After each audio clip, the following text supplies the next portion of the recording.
আসসালামু আলাইকুম ভিউয়ার্স, আমি ইয়াসমিন মাহমুদ বলছি। আমি আজকে ধুন্দুল দিয়ে মুসুরির ডাল রান্না করব।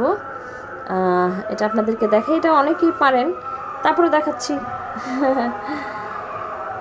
এই যে হলুদের ফাঁকি বেশি দিব না, যেহেতু ধুন্দুলটা পানসা তরকারি, তো এটাতে মশলা খুব একটা বেশি যাবে না, কমই যাবে যেহেতু ডাল। এই যে অল্পটুক মরিচের ফাঁকি, তারপরে হাফ চামচের চেয়েও কম। এই যে ধনিয়ার ফাঁকি দিয়ে দিলাম,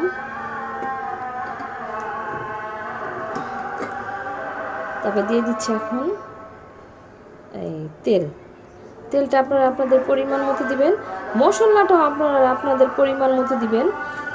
এটা যে রান্না করতে পারে না এমন কেউ নাই, সবাই পারে। আর এখানে লবণ আপনাদের মাপ মতো দিবেন, পরিমাণ মতো যে যেমন খান ওরকম দিবেন। তারপরে এটাকে আমি ভালো করে হাত দিয়ে মিক্স করে নিব।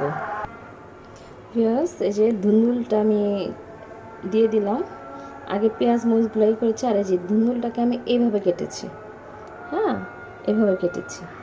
এই যে এখন আমি ডাল ধুন্দুল এগুলি সব একসাথে মাখবো, ইভেন করবো কিনা বলে এটাকে একদম মেখে টেখে পানি দিয়ে দিব, মাখা মাখা পানি।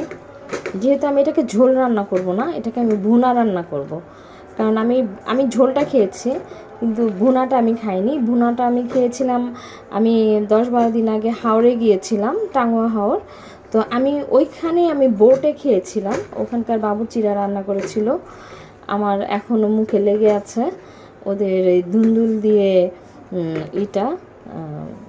ডালটা, অনেক অসাধারণ ছিল, আমার কাছে অনেক ভালো লাগছে। পরে আমি ওনাকে জিজ্ঞেস করেছি, পরে উনি আমাকে হাসতে হাসতে বললো যে আপনাদেরকে দেখলে তাদের মনে হয় যে ভালো রান্না জানেন না, আর আমরা তো হাওড়ে রান্না করি, বিজনেস করি। আমি বলছি তারপরেও মজা হয়েছে। তারপর উনি বললো কিভাবে কি করলো। ভিউয়ার্স, এই যে পানি দিয়ে দিয়েছি, আর কাঁচামরিচটাকে বড় বড় কাঁচামরিচ ছিল তো, যার জন্য আমি ওটাকে ভেঙে দিয়েছি। আর তার চেয়ে বড় কথা হলো, আমি এর আগে এখানে পেঁয়াজ দিয়েছি 2টা, আর রসুন দিয়েছি, ইন্ডিয়ান রসুন অর্ধেকটা রসুন দিয়েছি, দিয়ে তেল দিয়ে সব মশলা দিয়ে আমি আগে ভালো করে চটকাইছি। তারপরে ধুন্দুল দিয়েছি, ধুন্দুলটাকে ভালো করে মেখে টেখে একদম সমান সমান করে পানি দিয়ে দিয়েছি। আর এটা হবে একদম শুকনো শুকনো হবে, খেতে অনেক মজা। আপনারা অবশ্যই ট্রাই করবেন। আমি যখন নামাবো তখন আপনাদেরকে আমি শেষটা দেখাবো, আমার সাথে থাকুন। হ্যালো ভিউয়ার্স, এই যে দেখেন, এই ঠিক এরকম হবে, এরকম শুকনো শুকনোটা হবে,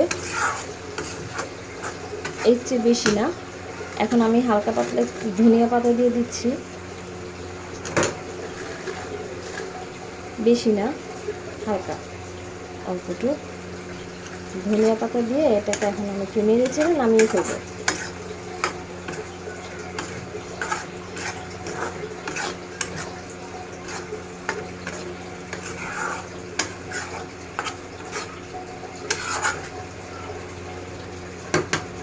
হয়ে গেল আমার ধুন্দুল দিয়ে মুসুরির ডাল। আল্লাহ হাফেজ।